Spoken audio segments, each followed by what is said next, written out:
AAP leader Gopal Rai has revealed that party workers will be staging a protest aside the Prime Minister's residence on the 26th of March against Delhi CM Arvind Kejriwal's arrest. My colleague Javed with us on the broadcast. Javed, if you could take our viewers through the details of what is it that the Aam Aadmi Party has said at this point in time.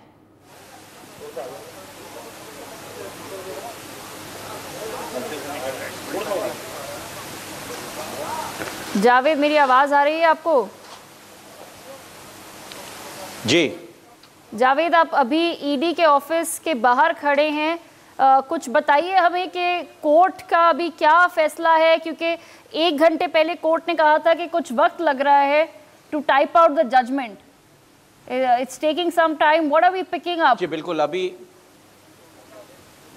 जी देखिए, बिल्कुल ED की तरफ से 10 दिन की remand की मांग की गई थी। हालांकि अभी जो ऑर्डर है वो रिजर्व रखा गया। ऑर्डर टाइप हो रहा है। अभी तक कितने दिन की रिमांड होगी ये अभी ऑर्डर में ही साफ हो पाएगा। लेकिन हम बता दें कि आखिर ईडी क्यों अरविंद केजरीवाल की रिमांड चाहती है। कई ऐसे एविडेंस है, कई ऐसे सबूत है, इसके अलावा कई ऐसे गवाह है जिसको लेकर अरविंद केजरीवाल के सामने कन्फ्रंट कराना। मैं आपको बता दूं कि 338 करोड़ रुपए जो मनी ट्रेल का मामला सामने है, जो कि अरविंद केजरीवाल जो बताया गया कि मनीष सिसोदिया को इस पूरे मनी ट्रेल को लेकर जो है सुप्रीम कोर्ट की तरफ से उनकी बेल खारिज हो गई। इसके अलावा जो 338 करोड़ रुपए की जो मनी ट्रेल की जांच है वो करनी है, क्योंकि बताया गया है कि आबकारी नीति के दौरान जो बड़े शराब कारोबारी थे, जो बड़े जो माफिया जो शराब से जुड़े हुए जो लोग थे, उन्होंने 338 करोड़ रुपए का जो है वो आम आदमी पार्टी को इसका लाभ दिया था। और इसका कुछ अमाउंट जो है वो आगे जो इलेक्शंस और पार्टी के लिए इस्तेमाल किया गया था। इसके अलावा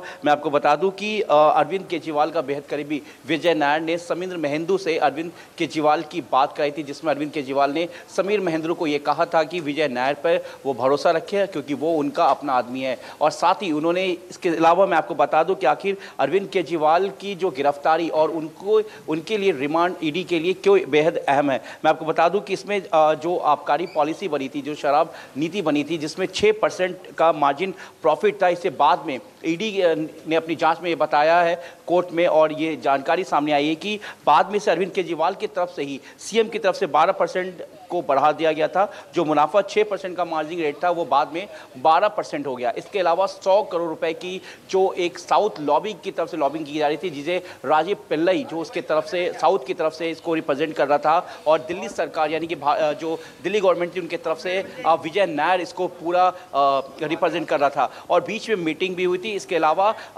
जो एक ड्राफ्ट तैयार करने के लिए दिया गया था इस पॉलिसी को लेकर, क्योंकि जब ये पॉलिसी बन गई थी, जो ईडी ने अपनी जांच में कहा कि जब ये पॉलिसी बन गई थी, इसके अलावा इसमें और भी चेंजेस करने के लिए मनीष सिसोदिया ने अरविंद, जो कि मनीष सिसोदिया का पर्सनल सेक्रेटरी था, उसको अरविंद केजरीवाल के सिविल लाइन के रेसिडेंस में बुलाया गया था, जहां पर सभी लोग मौजूद थे। और ये कहा गया था कि इस पूरे ड्राफ्टिंग को जो है एक बार फिर से इसको देखा जाए। और इसके साथ ही जो ईडी ने पिछले साल ही मनीष सिसोदिया और अरविंद के फ़ोन्स को भी, जिसमें से 3 से 4 फ़ोन थे, उन फ़ोन को भी रिकवर किया था। और कुछ फ़ोन्स को जो बताया गया था, ईडी ने कोर्ट में बताया था कि कुछ फ़ोन को डिस्ट्रॉय कर दिया गया, जिसको दोबारा से रिकवर करने की कोशिश की जा रही है। इसके अलावा जो अरविंद केजरीवाल की जो मीटिंग हुई थी आबकारी पॉलिसी को लेकर, जो एक बैठक बुलाई गई थी कैबिनेट की, वो भी बेहद खास माना जा रहा है, क्योंकि वो अरविंद केजरीवाल के सरकारी जो रेसिडेंस है सिविल लाइन, वहाँ पर हुआ था, जिसमें सभी लोग मौजूद थे। और Manish Sisodia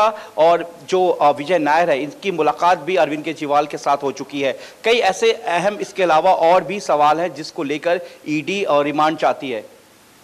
Right, absolutely. Thank you so much, Javed, for joining us on the broadcast. We will, of course, come back to you as and when there are more developments. Of course, all eyes are now on the verdict of the Rouse Avenue Court. The court has reserved its order in Arvind Kejriwal's case, and it is expected to come out any minute. For more such videos, subscribe to the NewsX YouTube channel, hit the bell icon.